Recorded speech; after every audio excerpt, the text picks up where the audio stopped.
Olá, tudo bem? Eu sou o professor Bruno Simirro, aqui do canal UP Educação Profissional. E nesse vídeo de hoje, nós vamos falar sobre a denominação dos componentes pneumáticos. Quando você observa um diagrama pneumático como esse daqui, do nosso exemplo, você deve ficar se perguntando, da onde que vem esses números aqui? 1.0, 2.0, 1.01, 1.02, 1.1, 1.2, 0.1.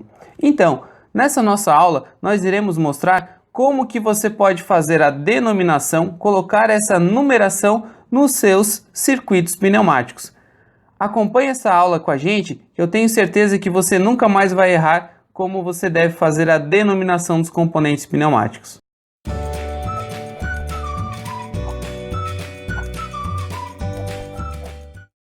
No vídeo anterior, nós vimos os esquemas pneumáticos de comando, em que cada circuito pneumático é separado em 4 grandes grupos. Agora nós veremos que cada componente pneumático integrante do circuito, ele é identificado no nosso circuito, no nosso esquema de comando, por meio de alguns números, e que através desses números de identificação é possível determinar a função que cada componente exerce dentro do circuito e qual grupo que ele pertence. A identificação ela é feita com 2 números separados por um ponto, ok? Veremos isso já no próximo slide. Vamos começar aqui pelo grupo dos elementos de trabalho. Os atuadores pneumáticos, eles deverão receber como primeiro número os algarismos 1, 2, 3 e 4, em ordem crescente, de acordo com a quantidade de atuadores presentes no nosso circuito pneumático e a sua respectiva sequência de acionamento. Então, o primeiro cilindro, se for um cilindro que avançar, vai ser o 1.0, o segundo será o 2.0 e assim a sua sequência. O segundo número sempre deve ser o algarismo 0. Então, observem aqui, 1.0, 2.0, 3.0 e 4.0. Terei 4 cilindros pneumáticos. E não só cilindros, né? Podem ser qualquer tipo de atuador. Aqui, como exemplo, estou usando um cilindro. Então, aqui está o nosso exemplo. Numa máquina que possua 4 atuadores lineares, os mesmos serão identificados como 1.0, 2.0, 3.0 e 4.0. Sendo o 1.0 o primeiro atuador a se movimentar e o 4.0 o último. Então, observem aqui. 4 atuadores lineares que vão do 1.0 até o 4.0. Elementos de comando. As válvulas de comando principal devem receber como primeiro algarismo o mesmo número do atuador que elas estiverem comandando. O segundo número, por sua vez, deverá ser sempre o algarismo 1. Então, observem aqui. 1.1, 2.1, 3.1, 4.1. Vamos utilizar o mesmo exemplo. Eu tenho o cilindro 1.0, a válvula que controla o cilindro 1.0 é a válvula 1.1. Eu tenho o cilindro 2.0, a válvula que controla o cilindro 2.0 é a válvula 2.1. Assim como o cilindro 3.0 e o 4.0, cada um com a sua respectiva válvula de comando. Elementos de sinal. Só que agora a gente vai ver só a parte do avanço, depois a gente vai ver a parte do retorno. Então, aqueles componentes que pertencem às linhas de pilotagem da válvula de comando, mas que influenciam um movimento de avanço do atuador, deverão receber como primeiro algarismo o mesmo número do atuador que eles estiverem influenciando. Então, vai ser o número 1, o 2, o 3, o 4 e assim na sequência. Já o segundo número deverá ser sempre um número par. Então, para o avanço é sempre um número par. Para o retorno, veremos que será um número ímpar. Em ordem crescente, de baixo para cima, no esquema de comando, de acordo com o número de componentes presentes na linha de pilotagem, com exceção, claro, do algarismo 0. Por que o algarismo 0 a gente não vai utilizar? Porque a gente já utiliza ele no atuador. Então os números podem ser 1.2, 1.4, 1.6, 1.8. Imagine que a gente tem aqui 4 componentes que influenciam no avanço do nosso atuador, que estão gerando um elemento sinal, ou pode ser 2.2, 3.2, 4.2, 4.4. Aqui eu tenho 2 elementos, aqui eu tenho um só. Vamos ver os exemplos. Nosso cilindro 1.0, a nossa válvula direcional aqui 1.1 e a válvula que manda o elemento de sinal, o nosso elemento de sinal aqui que pilota a nossa válvula de controle 1.2. Quando esse nosso cilindro avança, ele aciona um fim de curso aqui, acionado por rolete, né? Que é o nosso componente 2.2. Por que 2.2? Porque observem aqui, ó, cilindro 2.0, a nossa válvula de comando que aciona o nosso cilindro é a 2.1, e esse rolete aqui, né, que está fazendo a função de fim de curso, ele que vai pilotar a nossa válvula de comando, que vai acionar o nosso atuador. Então observem, por isso ele recebe o número 2.2. Agora vamos ver os elementos de sinal fazendo a função de retorno, né?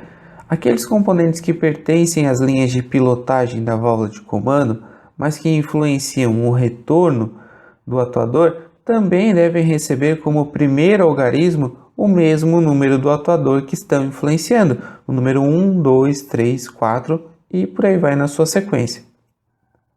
Porém, o segundo número, ele sempre deve ser um número ímpar, também uma ordem crescente de baixo para cima no esquema de comando, de acordo com o número de componentes presentes na linha de pilotagem, com exceção, claro, agora do algarismo 1, que representa a válvula de comando principal. Então, quando a gente fala do elemento de sinal de avanço, não pode ter o número 0. E quando a gente fala do elemento de sinal de retorno, não pode ter o número 1. Aqui estão alguns exemplos de numeração que a gente vai estar vendo agora aqui na prática. Então aqui eu tenho meu cilindro 1.0, a minha válvula direcional de comando 1.1 e um fim de curso, né? Função fim de curso 1.3 aqui, ó, no retorno do cilindro 2.0. Quando o cilindro 2.0 retornar, ele vai acionar o rolete dessa válvula e a válvula 1.3 vai fazer o retorno do nosso atuador 1.0. Ela vai pilotar, ela vai mandar um sinal para a válvula de comando, fazendo com que a válvula de comando acione o retorno do nosso atuador. Quando o nosso atuador 1.0 retornar, ele vai acionar um fim de curso 2.3.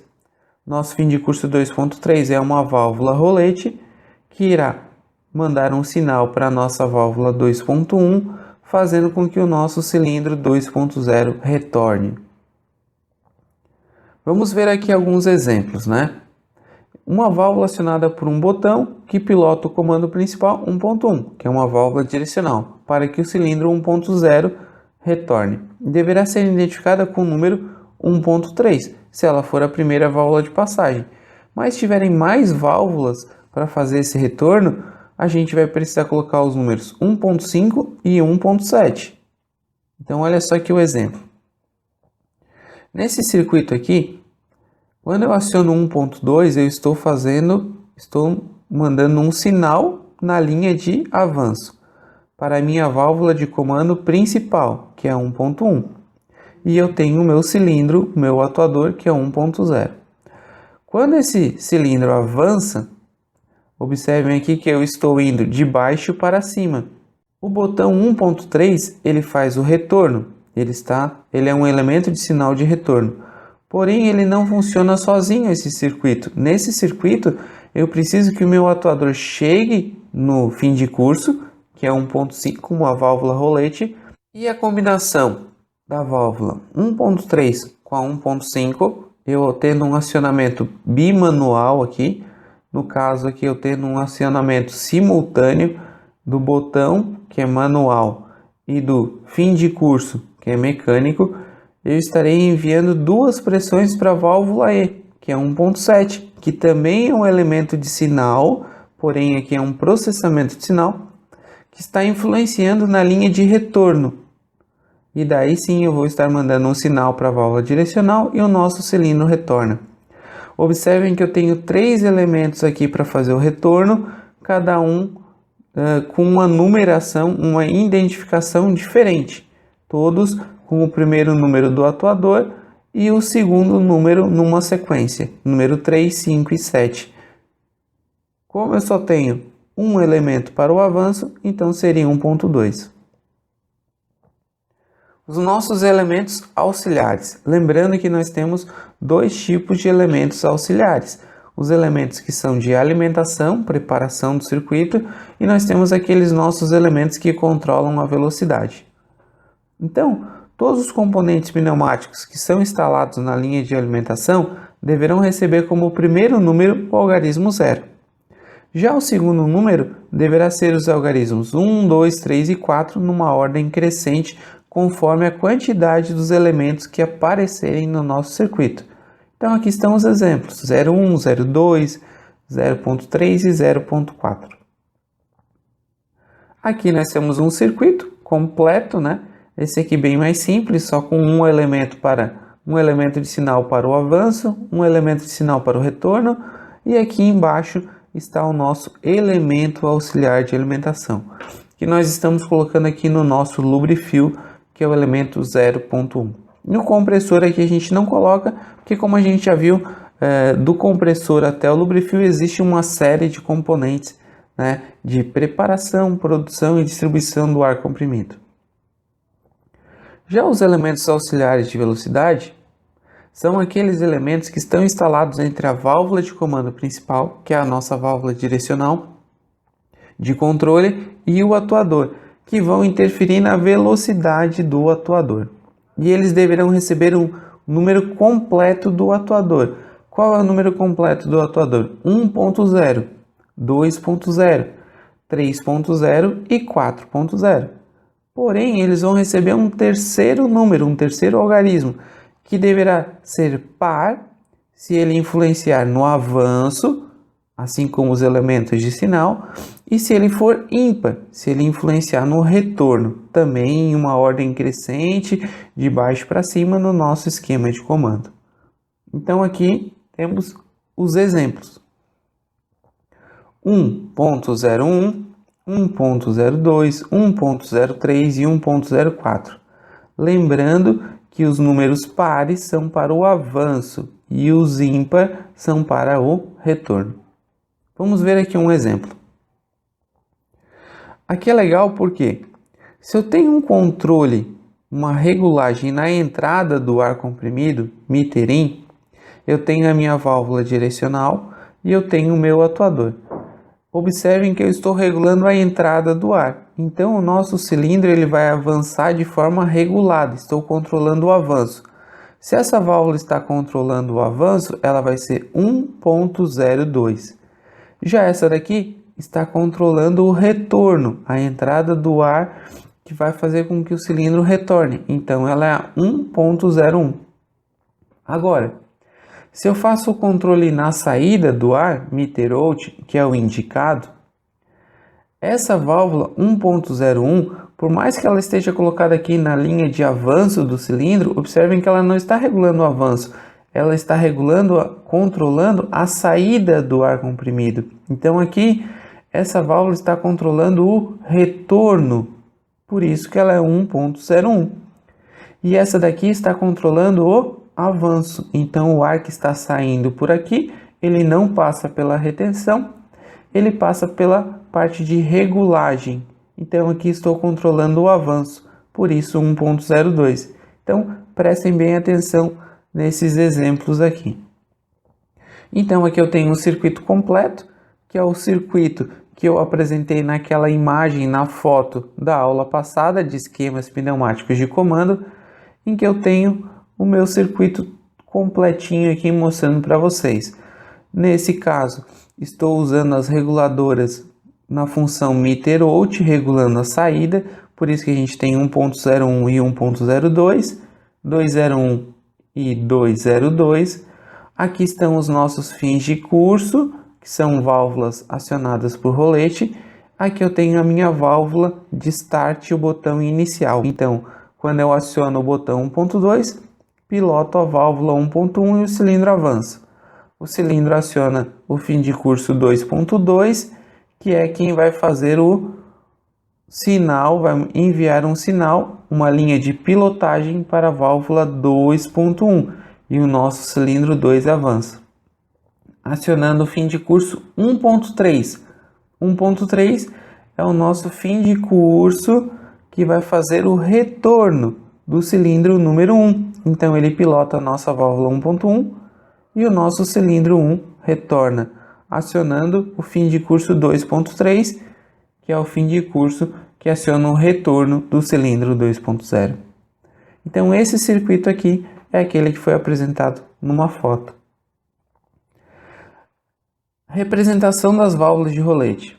Observem aqui, pessoal, que a válvula de rolete 2.3 ela está acionada, aparece uma simbologia diferente aqui. E é sobre isso que a gente vai comentar um pouquinho. Quando acionado o rolete, na sua representação, lá no simulador que a gente vai estar utilizando, o simulador FluidSim, aparece um símbolo que representa a haste do atuador sobre o rolete. Observem aqui, ó, o fim de curso 1.4 aqui, ó, ele está acionado.